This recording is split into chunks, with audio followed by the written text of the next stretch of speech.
तुलसी दल में कितनी शक्ति है, गंगा जल में कितनी शक्ति है, और ओम नमो भगवते वासुदेव में कितनी शक्ति है। नारद जी बोले, पहले समय में पर्वत के निकट कर्तिपुर में एक धर्मात्मा धर्मदत्त नामक ब्राह्मण रहा करता था। आठों पहर भगवान विष्णु की भक्ति में तल्लीन रहता था। माता बहनों, एक दिन कार्तिक मास में एक पहर जब रात रह गई, अर्थात 3:30 बजे का समय हो गया, तो जागरण करने के लिए भगवान विष्णु के मंदिर में गया। हर प्रकार की सामग्री ले गया, पूजा करने जा रहा था तो मार्ग में एक भयंकर राक्षसी दिखाई दी है, पिशाचनी, जिसके बड़े बड़े दांत थे, लपलपाती जीव थी, बड़े बड़े लाल नेत्र थे, शरीर बिल्कुल नंगा था, मांस रहित था। उस भयंकर राक्षसी को देखकर धर्मदत्त बुरी तरह डर के मारे कांपने लगा।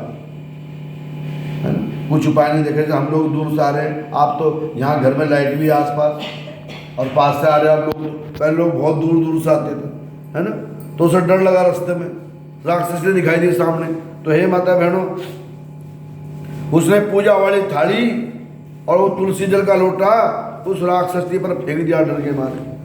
ओम नमो भगवते वासुदेवाय भगवत नाम का जप करते हुए उस सामग्री का जल का लोटा जैसे उसके ऊपर पड़ा, उसको मारा।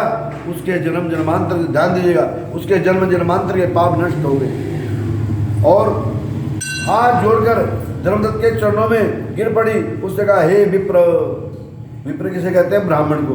ब्राह्मण कौन है? विप्र माने जो विनय प्रथम करता है भगवान की, जो मंदिर में आके सबसे पहले घंटी इत्यादि बजाता है, वो विप्र है। मैं पूर्व जन्म में कार्य के फल से अवस्था को प्राप्त हुई। नारद जी ने कहा, हे राजन। उसको इस प्रकार प्रणाम करते देखकर विस्मित हो गया ब्राह्मण। धर्मदत्त ने कहा, आपकी अवस्था कैसे हुई है बहन, आप कौन थी? उस राक्षस ने कहा, मेरा नाम कलहा था। कलहा नाम कलह करने वाली, मेरा नाम कलहा था। मैं सौराष्ट्र में एक भिक्षुक नामक ब्राह्मण की पत्नी थी। माता बहनों, मैं उसकी पत्नी थी। मेरा स्वभाव बड़ा निष्ठुर था। मैं अपने पति का भला नहीं चाहा, न कभी उसे अच्छा भोजन दिया। मैं प्रतिदिन उससे लड़ती झगड़ती रहती थी। इस प्रकार कलह कारणि को देखकर नित्य कलह तंग आकर मेरे पति ने दूसरे विवाह करने का निश्चय किया। विवाह किया नहीं, विवाह का निश्चय किया, और मेरा पति दूसरा विवाह कर लेगा, यह सोचकर मैंने जो है विष खाकर आत्महत्या कर ली। मेरी मृत्यु के पश्चात मुझे यमदूत पकड़कर ले गए और गदा से मारते हुए यमराज के पास ले गए। यमराज जी ने मुझे देखकर चित्रगुप्त से पूछा, हे चित्रगुप्त, अब बताइएगा कि जो इसने कर्म किए हैं इसका फल भोगना है। चित्रगुप्त ने कहा यमराज से, इसने अपने जीवन में कोई भी अच्छा काम नहीं किया। ये सदा अपने पति को खराब भोजन देती थी, अपने आप खुद अच्छा भोजन खाती थी, इसलिए ये विष्टा खाने वाली, गंदा खाने वाली, ये जो सुकरी बनेगी, सोरी बनेगी है, क्योंकि ये भी बेकार है इसके लिए, इससे खतरनाक है, क्योंकि अकेली पाक के बर्तन में खाती थी। महिला को जिस भोजन में, जिस बर्तन में भोजन बना है, जो खाना बना, तो उसको उसमें कभी भी भोजन नहीं करना चाहिए। उस पतीले में, कढ़ाई में कुछ भी ना भोजन ना करें, क्योंकि इसमें लिखता है जो अकेली पाक के बर्तन में खाती थी, इसलिए बच्चों को खाने वाली इसको बिल्ली बना दिया जाए। परंतु हे प्रभु, इसके लिए बिल्ली भी बेकार है, सूर्य भी बेकार है, बिल्ली बेकार है, क्योंकि इसको जो है दूर मरुस्थल में, राजस्थान में जहाँ पानी की एक बूंद ना हो, वहाँ इसको प्रेत योनि दे दी जाए। 3 योनियों में प्रेत योनि को भोगे। हे विप्र, मैं 500 साल से प्रेतनी बनकर घूम रही हूँ, भूख प्यास के कारण नित्य दुखी रहती हूँ। वो एक दिन तंग आकर मैं एक बनिए के शरीर में घुस गई, बनिए के हैं, और वहाँ पे आकर मैं कृष्णा और बेनी के संगम में पहुँची। उस वैश्य के शरीर में रहती थी। एक दिन भगवान शंकर और विष्णु भगवान के भक्तों ने मुझको बलात् उसके शरीर से निकाल दिया। बोलो कृष्ण भगवान महाराज की। फिर मुझे आप दिखाई दिए, मैं आपको, आपके लोटे के जल से छींटा पड़ने से मेरे पाप नष्ट हो गए हैं। हे द्विजोत्म, द्विज माने जिसका जन्म 2 बार होता है, एक बार माँ की कोख से और दूसरा कब होता है? जब जनेऊ धारण करता है ब्राह्मण, तो द्विज माने ब्राह्मण। तो इस प्रकार से मैं आपसे बताइएगा, आप तीनों योनियों में प्रेत मुक्ति दे किस प्रकार से होगी? धर्मदत्त कहने लगे। उसकी बात सुनकर धर्मदत्त को दुखी हो गया, उसका मन पिघल गया। बताओ, ब्राह्मण किसे कहेंगे? जो दूसरे के दुख में दुखी हो जाए, इंसानों के नहीं, भूत के।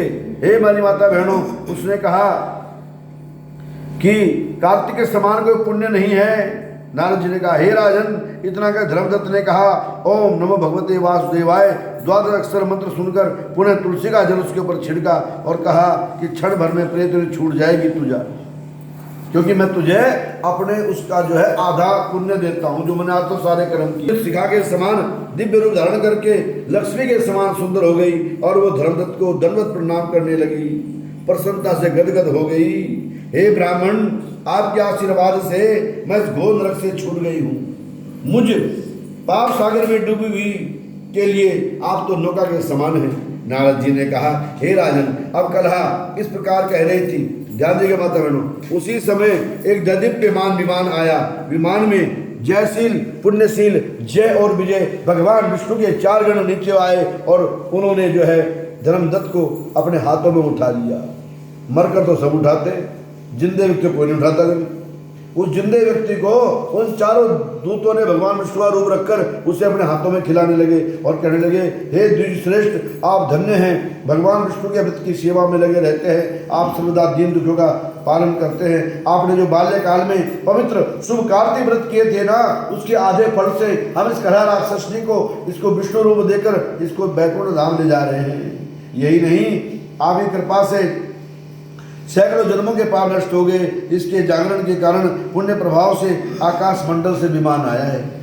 हे देवता, आपने दान पुण्य के प्रभाव से, कार्तिक व्रत, तुलसी पूजा के प्रभाव से अब भगवान विष्णु के निकट रहेगी। कौन? वो कलहा राक्षसनी, क्योंकि उसे जो है ब्राह्मण ने, माता बहनों, ब्राह्मण वो है जो अपने जजमान दक्षिणा दे ना दे तो तब भी ब्राह्मण जो है, हे मेरी माता बहनों, ब्राह्मण वो है, चाहे कोई 100 रुपये दे, चाहे कोई 1 रुपया दे, चाहे ना दे, ब्राह्मण तो हर किसी को अपना आशीर्वाद देता है। जैसे इस ब्राह्मण ने दिया, सबका कल्याण हो। है आपका ब्राह्मण भाई मंदिरों में बैठा है और क्या कहता है कि धर्म की जय हो और अधर्म का नाश हो और प्राणियों में सद्भावना हो।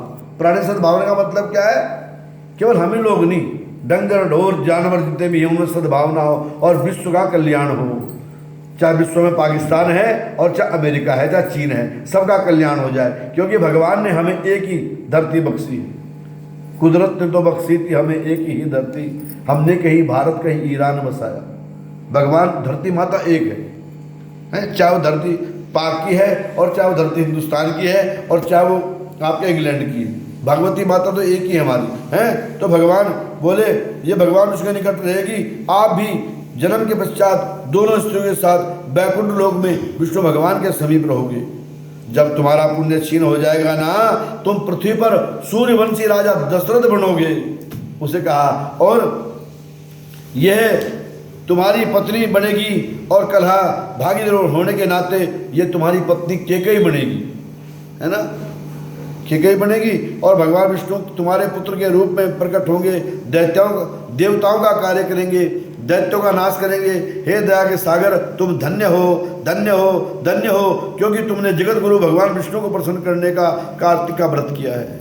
माता बहनों, जो आधे पुण्य के फल की भागीदारी से इस कलहा को हम जो है इसको विष्णु भगवान के लोक ले जा रहे हैं, इसमें सब आपका किया धरा है। जय ब्राह्मण देवता, आपको नमस्कार है। इस प्रकार देवताओं के उसने जो है ब्राह्मण को नमस्कार किया और कलहा को साथ लेकर विष्णु धाम को चले गए। बोलो विष्णु भगवान महाराज की।